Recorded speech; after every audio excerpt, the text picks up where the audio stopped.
안녕하세요. 카시대에서 지식재산법을 가르치고 있는 신피터 경섭입니다. 본 국제지재권 분쟁 대응 우수 사례를 통해 익히는 지재권 분쟁 대응 전략 강연은 그동안 우리 국내 기업이 어떻게 성공적으로 국제지재권, 특히 특허에 대해서, 분쟁에 대해서 어떻게 성공적으로 대응을 했는지에 관한 것입니다.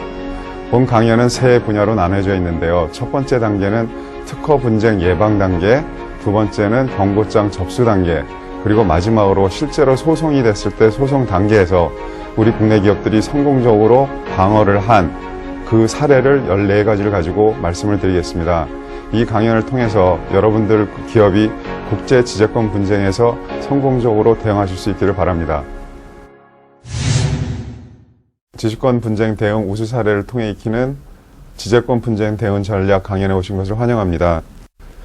오늘 강연은 네 분야로 나뉘어져 있습니다. 첫 번째는 국제 특허 분쟁 동향과 특성 및 대응에 대해서 알아보고요. 두 번째는 국제 특허 분쟁 예방 단계를 어떻게 대응하는지, 세 번째는 관련되어 있는 경고장을 만일 받게 된다 그랬을 때 어떻게 대응을 할 것인가, 그리고 마지막으로는 실제로 소장이 법원에 접수됐을 때 이를 어떻게 대응해야 되는지에 대해서 말씀을 드리도록 하겠습니다. 국제 특허 분쟁의 환경과 변화는 그동안 WTO나 FTA 같은 이런 이 자유무역 협정을 통해서 그동안 이 세관의 무역 장벽이 철폐를 됐습니다. 하지만 지식재산권을 가지고 그 나라에서 이 수입을 못하게 하는, 실시를 못하게 하는 새로운 합법적인 무역 장벽으로서 부상되고 있습니다.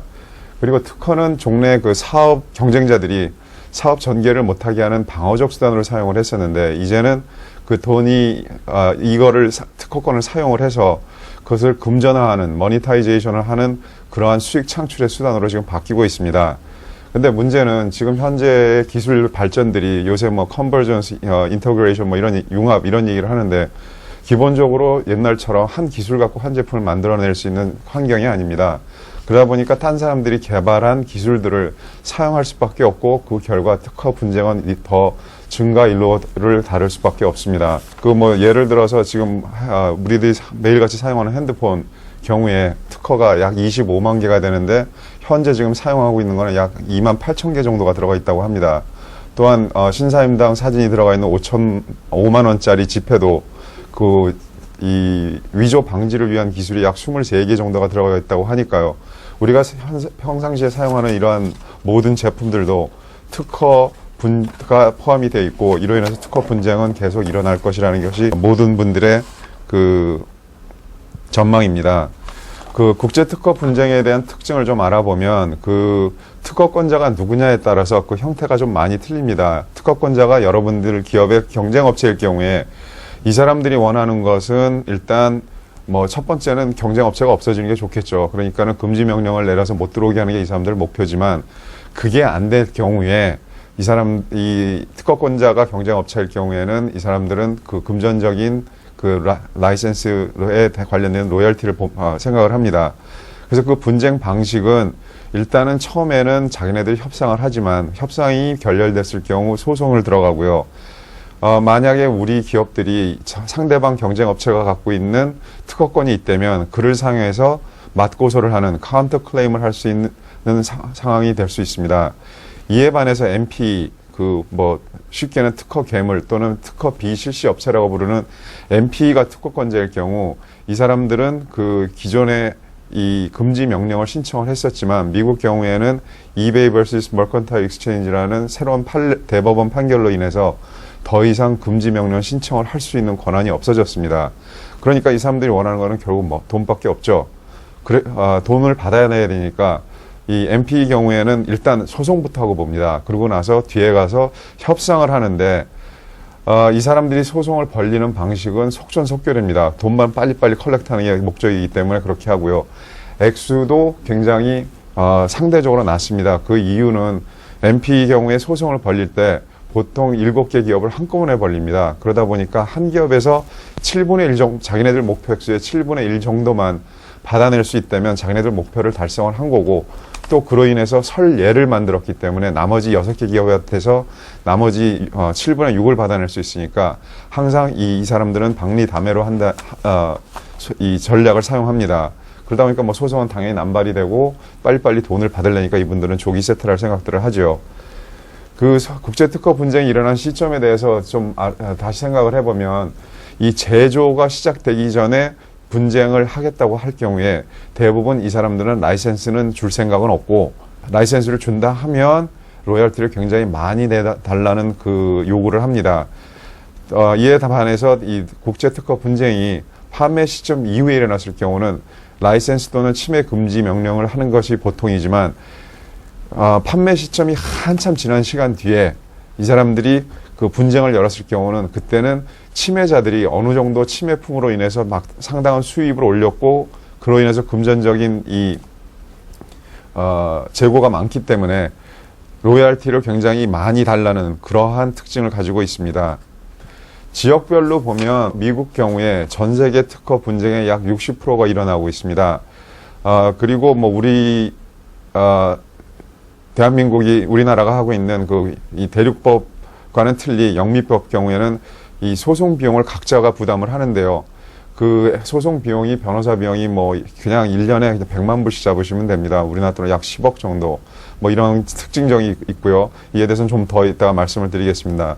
두 번째로 특허 분쟁이 많이 일어나는 유럽 경우에 그 시장 규모도 크고 특허권 보호를 강화하는 경향이 있어서 여기서도 지금 특허 분쟁이 굉장히 많이 일어나고 있습니다. 근데 그 유럽 중에 가장 특허 분쟁이 많이 나는 나라는 독일이 되는데 약 60%가 거기서 일어나고요. 이 유럽 특허 분쟁의 특이점은 뭐냐면 그 가처분이 굉장히 용이하고 세관 조치라는 것을 할 수가 있습니다. 이게 뭔지에 대해서는 뒤에서 말씀드리겠습니다.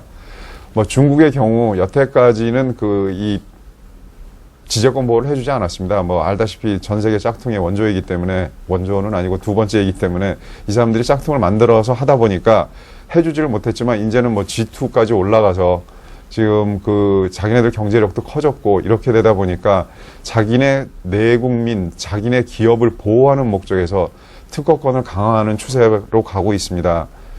일본 경우에 뭐 우리 기업들이 뭐 미국이나 유럽, 뭐 중국에 비해서 이 수출량이 그렇게 많지는 않지만 일본 경우에 우리랑 겹치는 기업들이 많습니다. 특히나 IT, 뭐 전자계통 이쪽은 이 기업들이 선도 기업 내지는 우리랑 굉장히 경쟁적인 기업이기 때문에 이 사람들이 그 특허 분쟁이 자주 발생하는데 일본 경우에 세관 조치하고 그다음에 가처분이 굉장히 용이합니다. 뭐 대만 뭐 시장은 작지만 우리 업체들하고 굉장히 경쟁 업체들이 많습니다. 특히나 전자 IT 분야에 많이 집중되어 있기 때문에 이 분야에 대한 소송이 대만 기업들과 많이 일어나고 있습니다. 자, 그동안 국내 기업이 국제 특허 분쟁에서 어떠한 상황이 있었는가를 보시면 2009년에 약 112건 정도였던 것이 3년 뒤인 2012년도에는 214건, 거의 2배가 됐습니다. 그러니까 뭐 4년 만에 이 정도 2배가 늘었고요. 이 국제 특허 소송 중에 국내 기업들이 제일 많이 피소를 당하는 지역은 미국이고 약 70% 정도를 차지한다고 합니다. 그를 이어서 뭐 독일, 일본 순이 되고요.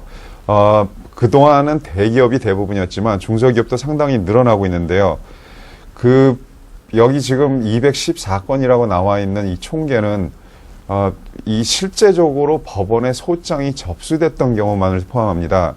근데 우리가 앞으로도 뭐 얘기하겠지만 이 소송까지 들어가면 워낙 많은 경비가 들어가니까 대부분 그 소장 들어가기 전에 합의를 합니다. 근데 그 합의한 숫자는 이 안에 포함되지 않고 이 국내 특허업계에서 계산하기에는 이 소송을 하지 않고 합의를 한 기업들 숫자가 실제로 소장을 들어간 숫자보다 약 2배에서 2.5배 정도 많다는, 그러니까 약 뭐 500에서 한 600기업이 된다라고 지금 추측을 하고 있습니다.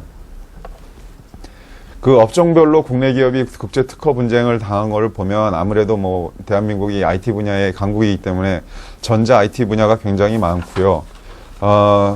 뭐 이렇게 되다 보니까는 그 글로벌 마켓에서 저희들이 이 분야에 대해서 굉장히 두각을 나타내기 때문에 앞으로도 소송을 많이 당할 것이라고 생각을 합니다.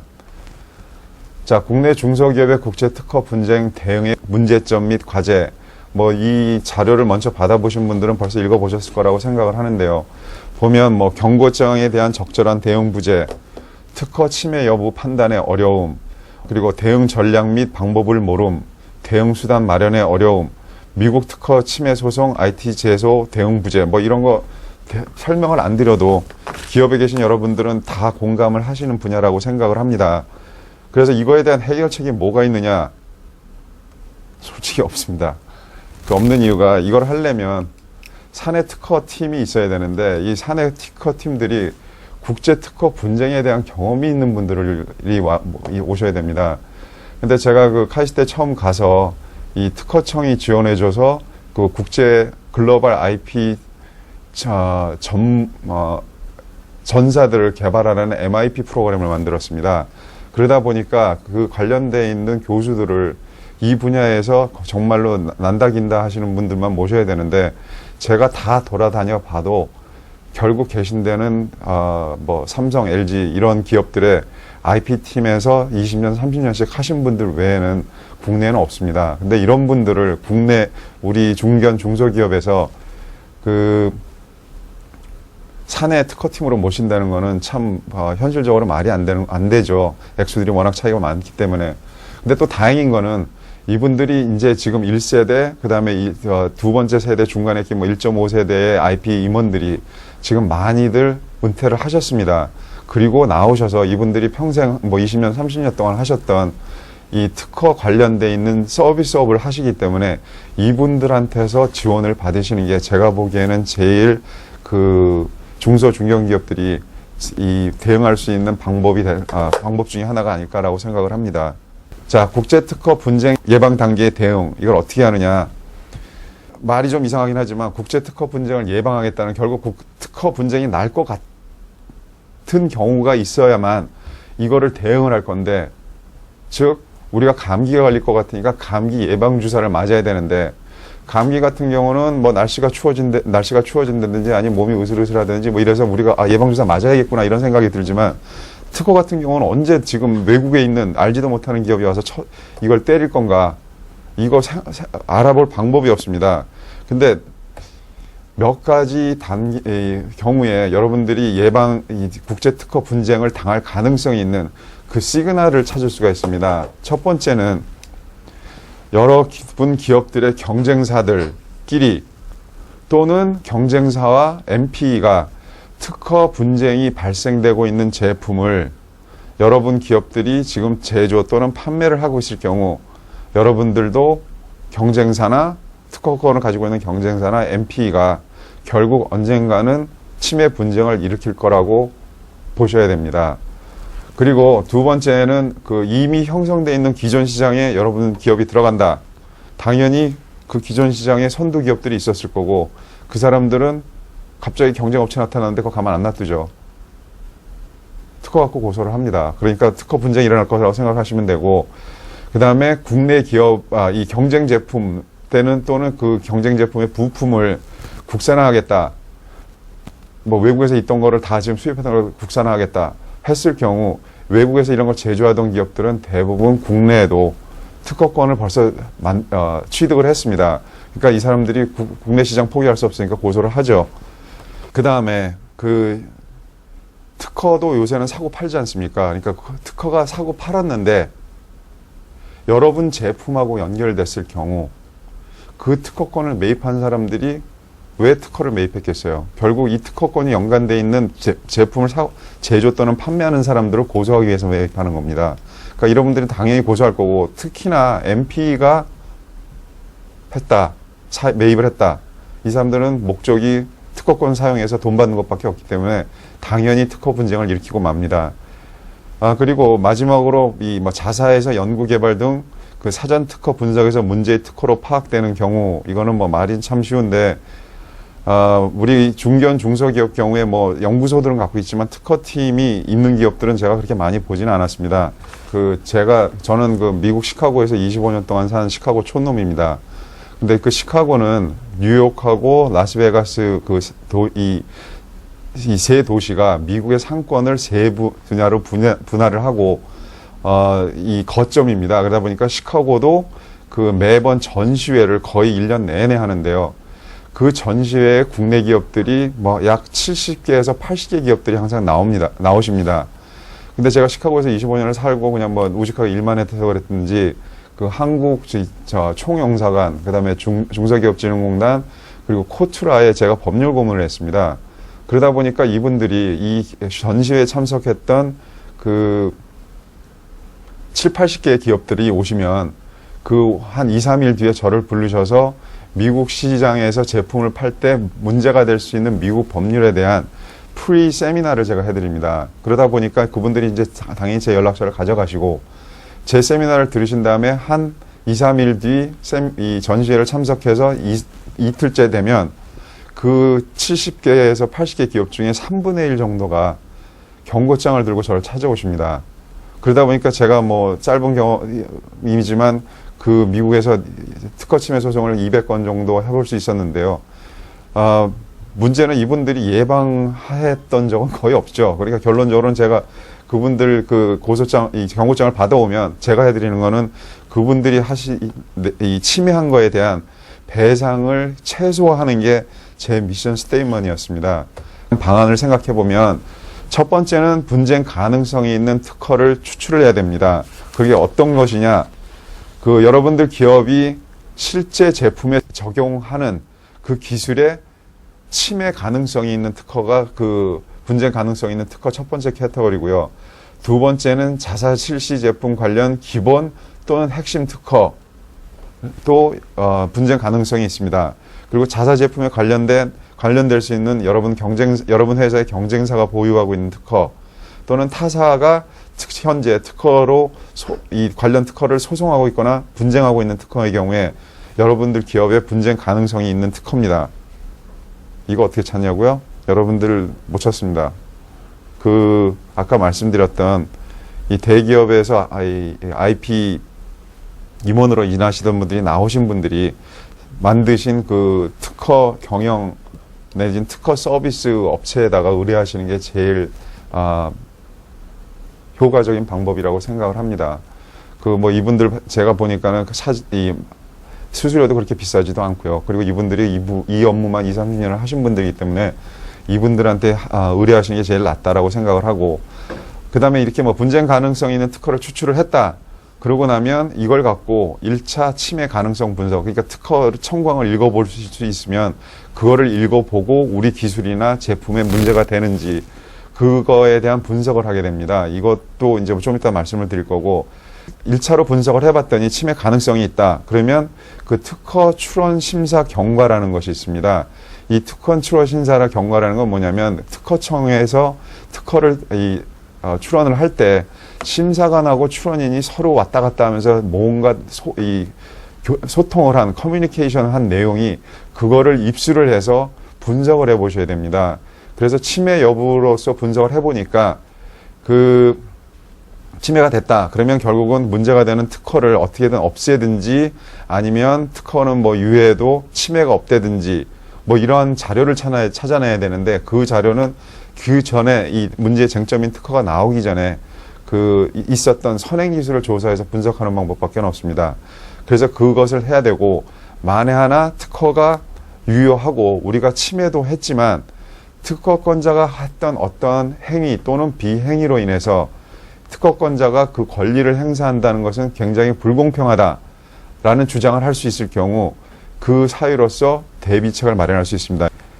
자, 대응 방안을 구축을 했는데 만일 대응이 가능하다 그랬을 경우는 결국 그 입증자료 확보해서 쟁점인 특허를 뭐 공격할 준비를 해놓고 그 다음에 이 대응 전략을 세우는 거고요. 자, 대응하기 어렵다. 그럼 뭐 어떻게 해요? 알아서 펴야죠. 그러니까 특허권자한테 연락해서 야, 우리 침해한 거 같고 니네 특허 유효하니까 그냥 우리 라이센스 맺자. 그러니까 그 라이센스 맺는 것 밖에는 방법이 없든지 아니면 뭐가 있습니까? 아예 침해품 만들지도 않고 팔지도 않는 거예요. 간단하죠. 근데 그게 말처럼 쉬운 건 아니잖아요. 그거 만들기 위해서 얼마나 많은 돈이 들어갔는데요. 자, 회피 설계, 뭐 이건 뒤에서 말씀드리겠지만 특허 청구항에서 포함되지 않는 부분만 모아서 관련된 기술이나 제품을 만든다는 얘기입니다. 세 번째 대응 방안으로서는 이게 대응을 할 수 있을 것 같기는 한데 확실치 않은 경우 리스크가 있다라고 생각을 합니다. 그때는 여기 나와 있는 뭐 가처분, 세관조치, 특허 침해 소송, ITC 이런 거라는 거, 이런 제도가 있는데 이거를 통해서 우리가 먼저 선 공격하는 그러한 방법을 준비를 하셔야 합니다. 수없이 본 강의에서 나오겠지만 어떠한 특허 분쟁이든 어떠한 단계에 있든 간에 제일 좋은 방법은 여러분들이 상대방 그 특허권자를 역공격할 수 있는, 맞고소할 수 있는, 카운터 클레임할 수 있는 특허를 소유하고 있는 게 최고의 대응 방법입니다. 분쟁 사례에 대해서 몇 개 알아보겠습니다. 이 예방 단계에서 그 오데사라는 국내 기업은 그 캐리어 장비 제조사고요. 독일 기업인 B사는 캐리어 관련 유럽 시장 주도 업체입니다. 그 오데사가 2008년에 유럽에서 있었던 그 점퍼 설비 전시회인 유로샵에 참석을 했는데요. 이 참가하자마자 독일 기업인 B사가 자기네 독일 특허를 침해했다고 독일 법원에 제소를 하고 가처분 신청을 해서 그 가처분 통지서를 받아갖고 전시회에 옵니다. 그래갖고 오데사한테 그 갖고 있던 침해품을 철거를 시키게 하고요. 3년 뒤인 2011년에 이 같은 유로샵의 오데사가 이번에는 그 전에 있었던 침해품, 이 경우에는 지금 디자인 특허였는데요. 디자인 특허에 문제가 되는 점을 다 제거를 하고 전시회를 또 다시 참가를 했습니다. 그랬는데 이번에는 이 B사가 법원에다가 제소한 것이 아니라 독일 세관한테 해서 그 경찰하고 같이 나타나서 전시품을 압수해 버립니다. 오데사가 한국으로 돌아서 어떻게 하냐 그러면 그 B사의 특허를 중심으로 캐리어 관련돼 있는 전 세계 특허를 다시 조사를 합니다. 그랬더니 관련 특허가 2개가 나오니까 그 관련된 특허 2개에 대해서 출원 심사 경과 기록을 입수해서 분석을 해보니까 첫 번째 특허는 특허 자체를 아예 없애버릴 수 있는, 무효할 수 있는 그 가능성이 있다고 판단돼서 비침해로 판단해갖고 더 이상 신경을 안 쓰고요. 두 번째 특허는 무효화가 될 수도 있을 것 같고, 그렇게 되면 뭐 특허 자체가 무효가 됐으니까 비침해죠. 침해를 안 했다라고 생각하지만 이게 확실치가 않은 거예요. 그러니까는 이 두 번째 특허에 관련돼 있는 선행 기술을 조사를 합니다. 그래서 거기서 나와 있는 자유 기술, 그러니까 특허가 만료된 기술을 갖고 회피 설계를 적용을 합니다.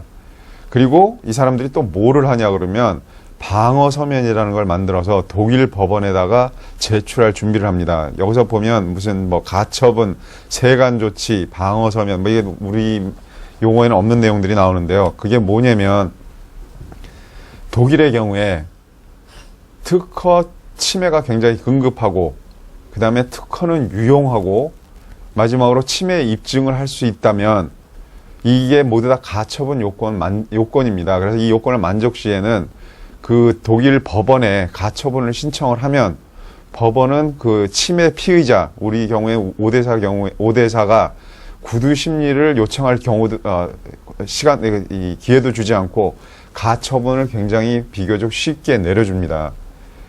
그 세관 조치라는 건 뭐냐면 그 독일 세관은 특허권자가 담보를 제공하면 그 특허 침해라고 지금 주장하는 이 제품에 대해서 압류를 할 수 있는 그 기능입니다. 그래서 이 유럽 세관 경우에 이 세관 조치를 받으면 특허 침해품의 통관이 수입이 됐었어도 이를 압수해서 2주 동안 잡아놓을 수가 있습니다. 자, 또 방어 서면, 이건 뭐냐면 우리 오데사처럼 그 특허 침해 소송을 당하고 가처분을 받을 수 있는 이 업체들 경우에 미리 충분한 항변 사유가 있다고 생각되면 그 방어 서면이라는 걸 제작을 하는데요. 그 방어 서면에는 선행기술, 특허 전문가의 의견서, 진술서, 그리고 뭐 무효 심판을 제출하려고 그러면 무효 심판 이 신청서, 초안 등을 이렇게 포함해서 이 독일 법원에다 제출을 하면 독일 법원은 이거를 갖고 심리를 해서 가처분 신청이 들어와도 이 방어 서면이 더 옳다라고 생각되면 이 분야에 이 가처분을 안 내려주는 그러한 이 어떻게 보면 공격적인 방어 방법입니다. 그래서 이 오데사가 뭐 이런 준비를 다 해서 2014년에 그 전시회에 다시 참석을 한다고 합니다. 이 사례에서 그 뭐 배울 시사점이 있다 그러면 유럽, 특히 독일의 전시회에 참가할 때는 그 법원의 가처분하고 세관 조치에 굉장히 주의를 하셔야 되고, 독일 경우에 가처분 방지를 위해서는 방어 서면을 만들어서 법원에 제출할 필요성이 있다는 겁니다. 근데 이 아까 가처분 경우에 그 침해 입증의 용이성이라는 표현이 있었습니다. 그 침해 입증을 뭐 어떻게 침해를 했는지에 대한 거를 법원에서 자기네들이 이해할 수 있어야 이 사람들이 침해라고 보고 팔지 못하게 가처분을 내려주는데, 이 침해 입증을 하는데 가장 쉬운 특허권자 입장에서 보면 뭐냐면, 침해자가 만들어서 배포한 브로셔나 팜플렛에 특허권을 사용했다는 그 증거가 있을 정도로 굉장히 자세하게 뭐 작동 원리라든지 아니면 뭐 그 세부 동작까지 들어가 있으면 그 자체만 갖고 특허 침해 입증을 할 수가 있습니다. 그러다 보니까 이 유럽용 카탈로그나 브로셔를 제작할 때 특허 침해 판단 또는 증거로 사용될 수 있는 내용들은 포함하지 않도록 주의를 하셔야 된다는 것이 이 오데사 사례의 시사점 중에 하나입니다. 한 사례를 보겠습니다. 이번에는 관악사라는 데인데요. 그 이름들이 이상하죠. 그 이름이 이상한 거는 원래 지금 이 국내 기업들이 이름을 그냥 국내 산 이름으로 바꿔놔서 그렇습니다. 그래서 무슨 꼭 뭐 일본 음식 파는 스시집 같은 이름들이 다 이렇게 그래서 나온 거고요. 이 관악사 경우에는 지금 세 기업이 등장하는데요. 첫 번째는 그 3D TV 스피드 백라이트를 제조하는 그 국내 기업이 있고요. 그 다음에 그 Q사는 글로벌 기업인데, 이 회사가 그 3D TV 완제품을 제조하는 회사입니다. 그리고 미국 기업 C사라는 데는 전 세계 3D 스피드 백라이트 시장을 약 80%를 소유하고 있는 회사죠. 그래서 지금 그 글로벌 기업인 Q사가 관악사의 그 3D TV 스피드 백라이트를 자기네들이 그 제품을 받아서 완제품을 하고 싶은데, 아무래도 C사가 갖고 있는 이 특허가 분쟁이 날 것 같으니까 관악사한테 그 특허 침해 또는 특허 비침해 보증을 해달라는 요구를 합니다. 그러니까 뭐 이 관악사 경우에는 글로벌 기업한테 이 제품을 납품할 수 있으면 얼마나 좋겠어요. 그러다 보니까 이 보증하는 단계를 시작을 합니다. 그래서 이 특허 비침해를 하려고 그러면 그 관련돼 있는 특허에 대한 조사를 해야 되는데, 이 경우에 특허 조사 시작 단계부터 이 글로벌 기업이니까 당연히 뭐 국제 특허 분쟁에 대한 경험이 굉장히 많겠죠. 그 Q사가 직접 참여해서 같이 검증을 합니다. 그래서 이제 세 가지가 나오기 시작하는데, 하나는 그 C사가 미국의 C사가 관악사 제품 관련 특허 한계가 있다는 것을 관악사가 발견을 하고, 두 번째는 그 글로벌 기업인 Q사가 내부 조사로 발견한 C사의 다른 특허 한계, 그리고 이미 그 관악사하고 Q사가 공동으로 분석했지만, 그래도 그때 분석했을 때는 어느 정도 이 침해가 아니라고 생각을 했지만, 그래도 찜찜한 일본 특허를 추가해서 다시 검토를 합니다. 이 세 가지를 다 검토를 해보니까 결국 뭐 이 선행기술 조사해보니까 그 무효 비침해 가능한 그 선행기술도 확보가 되고, Q사가 발견한 C사 다른 특허 한계 경우에 그 출원 심사 경과 기록을 검토해 보니까 비침해라서 판단이 나고, 미국 대리인이 그 비침해 의견서까지 입수를 합니다. 그리고 일본 특허 또한 뭐 무효 가능하다는 그 판단이 서서 결국 관악사는 Q사한테 특허 침해에 대한 보장을 해주고 납품에 성공합니다. 여기에 대한 시사점, 이 맨 마지막에 보면 제출된 IDS라는 게 있습니다. 이게 뭐냐면 Information Disclosure Statement라는 건데, 그 미국 경우에 특허 출원을 할 때 이 IDS라는 걸 같이 제출을 해야 됩니다. 근데 이 IDS는 뭐냐면 쟁점인 특허와는 전혀 무관은 하지만, 그래도 그 출원자가 알고 있는 그 이 특허 발명에 관련돼 있는 모든 정보를 제출해야 되는 겁니다. 그래서 그 안에 보면 그 내용들이 나중에 말씀드릴 그 이 형평법적 방어로서 사용할 수 있는 내용들이 무지하게 많이 들어가 있습니다. 그래서 이 분야도 굉장히 검사를 많이 하셔야 된다는 거고요. 그리고 그 심사 인용 자료 및 패밀리 특허라고 말씀되어 있지 않습니까? 이 패밀리 특허라는 건 뭐냐면 그 특허가 그냥 하나라서만 끝나는 게 아니라 연속 출원을 하는 경우도 많고요. 또한 뭐 한국에 한국에 출원 신청한 특허가 미국, 유럽, 뭐 중국 다 신청을 합니다. 그러면 이런 모든 같은 기술 내지는 같은 제품이죠. 그러다 보니까 이걸 모조리 다 패밀리 특허라고 부르는데 이 패밀리 특허를 조사해봐야 되는 사유가 각 나라마다 특허법이 약간씩 틀립니다. 그러다 보니까 제출하는 관련된 자료가 조금씩 틀릴 수가 있는데 그 부분을 모조리 다 검토를 하셔야 된다는 것이 본 사례의 그 시사점입니다.